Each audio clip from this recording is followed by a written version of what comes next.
What are your goals worth to you? For the boys of St. Francis Academy in Baltimore, Maryland, the answer is everything. I'm your host, Victor Cruz, and this is episode 2 of HBO's The Cost of Winning podcast.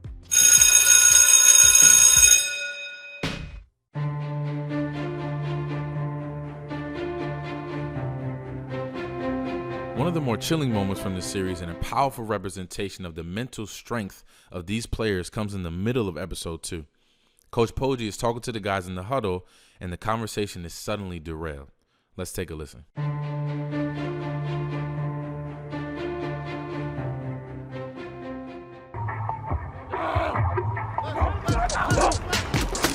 Holy shit, are we gonna block Dom Bailey? That was miserable. And it's the offensive line. Don't you get sick and tired of getting your ass handed to you? Don't you? You gotta pick it up. Let's go. We gotta get a lot better. The defensive line just absolutely whipped our butts today. Dom Bailey is an animal. Okay? He's a freaking animal.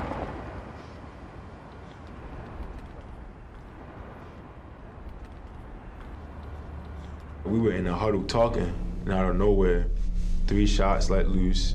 It doesn't faze me, like, at all, like the shootings and all that stuff. Like, it's just something that go on in Baltimore every day. We're immune to it. You know, it happens a lot. The idea that kids who live in the city have become adjusted to, that this is a part of the life that they live, breaks your heart. That's an everyday thing. We can't flinch. Always gotta stay focused on our goal. We can't worry about what's going on, like outside the practice field. It's sad, but it's normal in our city. So when things happen like that, you just gotta adjust to it. Don't flinch. Our breaks, don't flinch. Don't flinch on me. Don't flinch on 3. 1, 2, 3. Don't flinch!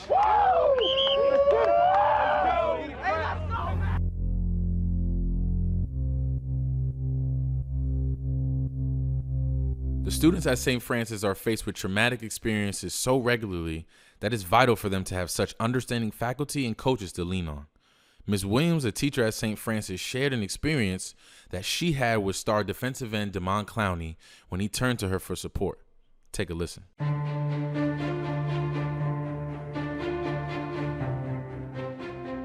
One particular day we met, he wasn't having a good day.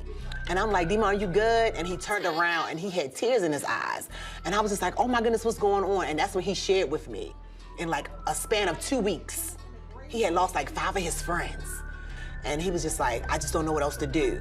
And so it's really been a challenge for him. It's really been hard. I can't even imagine how a lot of them actually get through what they get through, but they get through it.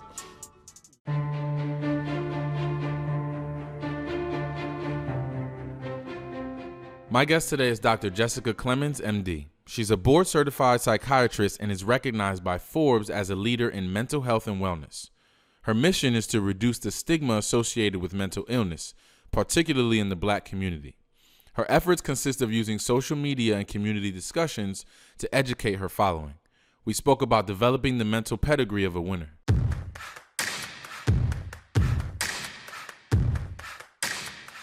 So without further ado, I want to welcome Dr. Jess Clemens.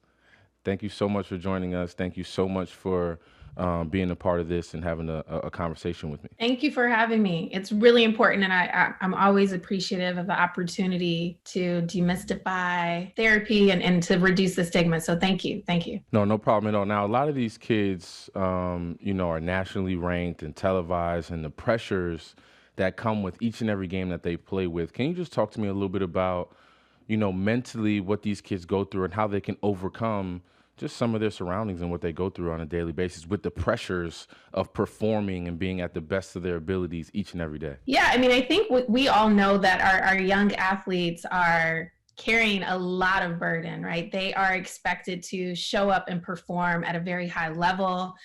Communities are depending on them to succeed on the field and, to kind of bring out that excellent name for their neighborhoods and their cities. So to your point, Victor, there's so much pressure that they're experiencing.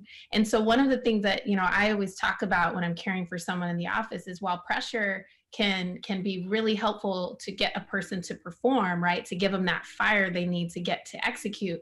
But it also can cause stress. And stress over time, when it accumulates in the body, it can affect the physical health, but also the mental health. And so a lot of people come in for the first time for treatment, to come in for therapy or medication when they have accumulated a lot of stress in their life, and they present with things like depression and anxiety. And so while not, every young person who's an athlete will develop that, but what it does mean is that they need an outlet to be able to process their stress, to talk about it, to be able to really work through it so that they're not showing up in my office because of the results of having all that pressure that they're experiencing. Yeah, I'm excited about this because this is like a free therapy session for me right now. So I want to get into the nuts and bolts a little bit. You touched on community in the beginning of your answer there, and I want to talk about the community East Baltimore, which is a lot like Paterson, New Jersey, and where I grew up, in a lot of these obviously inner cities, right? That are predominantly Black or minorities. There's a lot of trauma. There's a lot of violence that goes on in these cities. There's a lot of single parent households in these cities that also play a part. Talk to me about how trauma plays a role in these kids' life and how they can just cope with that. Because you see in parts of the docuseries where these kids people are dying all around them, whether it's family members, whether it's friends and people that they know and grew up with. People are dying around them almost at a rapid pace, and you could see how they're just somewhat numb to it. And I just, that the whole mind over matter phrase is just so important, especially for these kids. Like, how do they cope with such severe trauma like this? Yes, I'm so glad that you touched on this, Victor. That was what was really striking to me when we talk about these young people in East Baltimore is how much they're overcoming just to kind of like get through the day. It's one thing already to have the pressure of performing, to try to be a good student athlete. But then if you're in an environment where there's a lot of community violence, you're absolutely right. It leads to trauma. I think I want to take a moment here and talk about trauma. I do want people to recognize that a common experience is not necessarily a normal or correct experience. So just because a person grows up in an environment where there is a lot of violence, or they go home and there's neglect, there's no one really to be there to properly care for them, that might be their norm, but it doesn't make it right. Right? So trauma is going to be that experience that can make a person feel like their life is threatened. That's kind of the big T trauma, the trauma that no one would say isn't. But then there's also these smaller T traumas, which are the types of things that accumulate over time. So again, for these young Black kids growing up in these environments, there's racial trauma, right? What is it like when they're interfacing with authorities, with police? What is it like when they're in a neighborhood where there's a jail, that they're walking past? This type of trauma accumulates, and it affects the way that they feel about themselves, right? It affects their self-esteem. It affects their confidence. And so if you have a young person who's struggling to pay attention in class, it's not because they don't care. It's because the environment has really led them to ultimately be traumatized, and that trauma is affecting how much they can focus. It's affecting whether they're kind of daydreaming when they're reminded of a stressful event. So there's a lot of that affecting these young people. And I guess the last thing I'll say about it is coping is going to be important. Finding people in the community that they can trust and talk to about their experience, hopefully getting in front of a mental health provider as well, is going to be really important. Because I want to touch on the traumas a little bit more, because those traumas, because I faced them, right? I remember being in 5th grade, and my friend Gary died. He got caught in a drive-by shooting. And I remember the next day in school, he was just gone. Like, he sat maybe a couple chairs over from me, and all of a sudden he was just gone. And those are traumatic experiences that can affect you later on in life, right? Yes. And I'm really sorry that was an experience that you had growing up, and especially to be so young, right? I know, I think Hove talked about that too, about young people who, experience trauma and not having anywhere to process it. So the example you use of like, he's gone, where does that leave? Where did that leave you? Where does that leave young people? So absolutely. I think, again, it goes back to young people have to have the proper places to talk about the things that they're feeling. We can't expect our young people to just show up and perform on the field or in the classroom.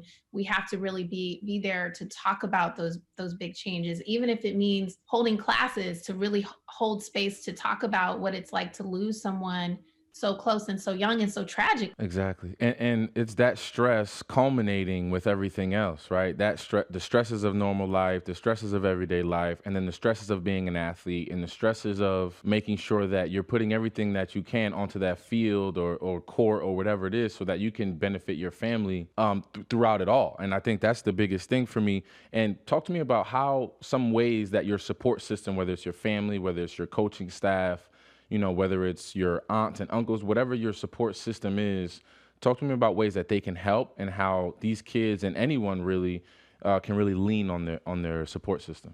I love that, especially because, you know, some of the environmental experiences, it's going to take some time to get that to change. But one thing that I do hope most people have access to are the people that you just described, right? People who are genuinely in their corner, supporting them. And so, you know, if you find yourself in that position where you can support a young person, create a safe space. It can be done anywhere, even in this whole social distancing space that we're in right now. Create a moment where you are allowing the young person to talk freely about what they're feeling, help give some language to what they're feeling. There's a tool called the Feelings Wheel, which is really interesting, where it can actually tell you exactly the name for the feeling. And so, you know, practice that a bit before having the conversation with, you know, the young person. And that's going to over time allow them to begin to open up more, to trust, to know that they can come to you to help them solve problems. So I say the biggest thing, Victor, is be there physically, or in this age, you know, be there in some way where you can actually give that young person an opportunity to talk freely about what's going on, and don't judge them. Let them be able to talk about, you know, whatever it is that's on their mind. Yeah, I think that's the biggest way to do it. I think with this whole mind over matter kind of term that I think about when we talk about this specific series and this specific episode, you know, I don't know if it's because I'm old and washed and a former athlete that I do a bunch of yoga now. Like, I'm into so many different types of Zen style, you know, things that I like to do now. But and I feel like yoga not only helps me stay obviously flexible and all those things, but it gives me a moment to kind of just reflect, right? And digest on the day before, the morning, what I'm about to tackle for that day. It really puts me in a place mentally to just be kind of calm and have this solace to myself and really conquer the rest of my day. What are some ways that athletes can really, you know, affect their mental health and think about their mental health and improve their mental health, even if they're just high school students and feel like there's a stigma around it because, you know, it's not the cool thing to do to talk about if you're stressed out or if you have anxiety or if you're not in the right space mentally? Yes, I love that you do yoga, by the way. That's incredible. It's because I'm washed, Jess. It's because I'm washed. No way. But I think what you're pointing out is it's really important. You know, the mind and body are connected, and you know, athletes already practice a lot of mind over matter, right? You have to be, you know, you have to really be able to focus in when, you know, the lights are going and people are screaming and yelling. So that's an important tool that people are using already. But back to what you're describing about other things that people can do. You know, if yoga isn't the thing that a person wants to try right away, that's okay. Start with like a mindfulness sort of practice around an affirmation. It can be something that you get up, you look yourself in the mirror, and there's a sentence that you tell yourself that you go to in the times when you're feeling overwhelmed. Maybe you don't have the words for it, that's okay, but you could tell your body is feeling tense on some level around, you know, things that are happening in your life. And so, yeah, practice a mindfulness practice by starting with an affirmation. It can be one sentence that brings you back to where you're going. And then, you know, don't be afraid to like be outside of the box a little bit. Everything doesn't have to be cool to start it out. Just give it a try. You might be surprised. Exactly. That was my exact face when I tried yoga and was done after that hour and was like, wow, I feel so much better. Like I could do whatever I need to do. Now, to end this on a little bit more of a positive note, I think there's something to be said that, yes, these kids face these adversities in their communities, right? Yes, these kids face these adversities with their friends and gun violence and in an impoverished neighborhood and all of those things. But there's something to be said about how they still succeed and how they still make it out and how they still have this tough skin and develop this hardened shell just to make it through their respective neighborhoods. So I want to take a moment to really just commend these kids and commend them on how they're able to get through all these challenging moments and still make it to the other side. Absolutely. Look, grit is going to be one of the strongest indicators for success. Dr. Angela Duckworth is a PhD. So she's a doctor, but she does a lot of research around grit, and she looks at what makes kids successful, even if they come from backgrounds like what you're describing, Victor, where things are hard. People who are focused, determined, do something with great attention to detail and stick with it are more likely to achieve the goals that they have for themselves. So grit is so important. Yeah, I agree. And it's funny you say that because my mother's, whenever anyone asks me about what's one piece of advice that someone's given you that you never forget, that you always take with you everywhere you go. And for me, it was my mom telling me that never quit anything. Even if halfway through you feel like you're over it, you're done, you don't know why you're doing this, always complete the task because you never want to be known as the guy that was a quitter. And for my entire life, that was always the thing I wrote on. I was like, I can't be that guy. I was like, oh yeah, he was nice. He played for a little while, but then he quit. Like I never wanted to be the guy who quit. So that really resonated with me. Jess, if there's any last words, anything else you want to say in terms of these children all over the world and all these neighborhoods that really need the guidance of someone like you, someone that's, of our skin color, Black, and understands exactly what we go through and isn't coming from some outside neighborhood trying to infect what they have. Any last words you want to give to the kids? Yeah, thank you for that. I think I would just encourage anyone who is hearing this and they wonder if they could use some help, start with the people in your life that you trust and that really have your back. It could be your coach, it could be a counselor, it could be that teacher that actually checks in with how you're feeling.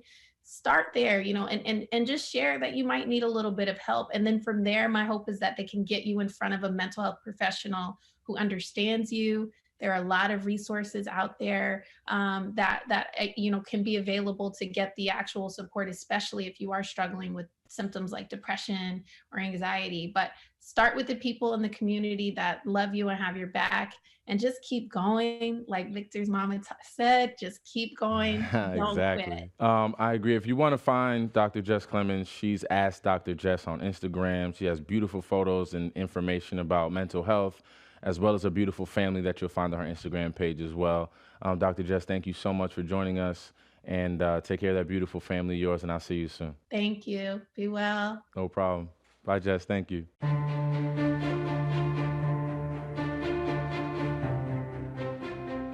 Man, that was a tremendous conversation with Dr. Jess Clemens. I mean, she really put it in perspective on what it's like to really battle with mental health. And, and for me personally, as a kid or when I was younger, I didn't really think about my mental health. You just think about survival and how you're making it to the next day and how you're making it to the next week. Whatever falls in between that just does. And whether it's basketball practice or whether in 5th grade when my friend Gary died, I just had to keep chucking along. You just keep going. You don't really understand what's going on. You really just don't have time to even process it. And I think that's the biggest thing, or the biggest misconceptions of our culture today, is that we need to take the time to acknowledge the trauma. Just like Dr. Jess said, you need to take time to acknowledge the fact that these things have affected you personally. And now is the time to get it off your chest, whether you want to talk to your mother, whether you want to talk to a therapist, whether you want to talk to your football coach. In the case of Damon Clowney, right? He went to his coach and wanted to get something off of his chest. So whoever that person is for you, you need to go and talk to that person when you're feeling a certain type of way, because man, I'll tell you right now, those things will linger. And they'll come up in times where you won't even realize it as an adult. You know what I mean? As you get older. Even now, this is my first time, if I'm remembering correctly, even talking about my friend Gary, who died in 5th grade. He died in a drive-by. I remember the next day I came in and everyone was asking, where's Gary at? I mean, this is before social media. This is before Twitter and Instagram was able to tweet this out and you knew at the drop of a dime or a video or whatever. This was the first time I've experienced something like that, and everyone was in shock. You know, I remember being in 5th grade, and then to bring it all the way forward, right? I have an 8-year-old daughter that's in 4th grade right now. Like, I'm imagining myself at that age now, where 9, 10 years old, getting the news that, you know, one of my classmates has passed away. Take a minute to let that one settle in and how that comes full circle to you. So I just think, you know, talking to Jess Clemens really brings around all these different thoughts. I mean, I told you I was gonna get a free therapy session today, and I got one, and now I'm spilling my beans out and my guts out to you all, because we're all family here at this point. I think Dr. Jess Clemens really put it in perspective for all of us, and it just makes sense. You know, at the end of the day, it makes sense. And I think the work that she's doing, trying to get rid of the stigma in the Black community about mental health, it's extremely important now more than ever, because of the things that we're witnessing on our social media accounts, the things that we're witnessing in the public, in broad daylight. We're seeing these things happening to our communities and happening out there in the streets in the world. And now's a time where it could affect you more so than ever before. So when you're having these issues, when you're having these setbacks or having these mental blocks, anxiety, whatever you're feeling, don't feel bad about going to someone and asking for help. Don't feel bad about going to someone and asking to talk. You know, it's something as simple as that. Don't feel bad about that, because that conversation could go 10 times longer than you ever thought it would, and it could potentially change your life.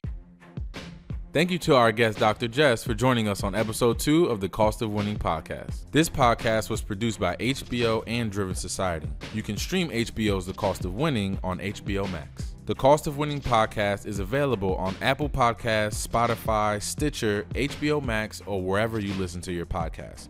Don't forget to subscribe, rate, and review. Thanks for listening. We'll be back with episode 3 on Wednesday.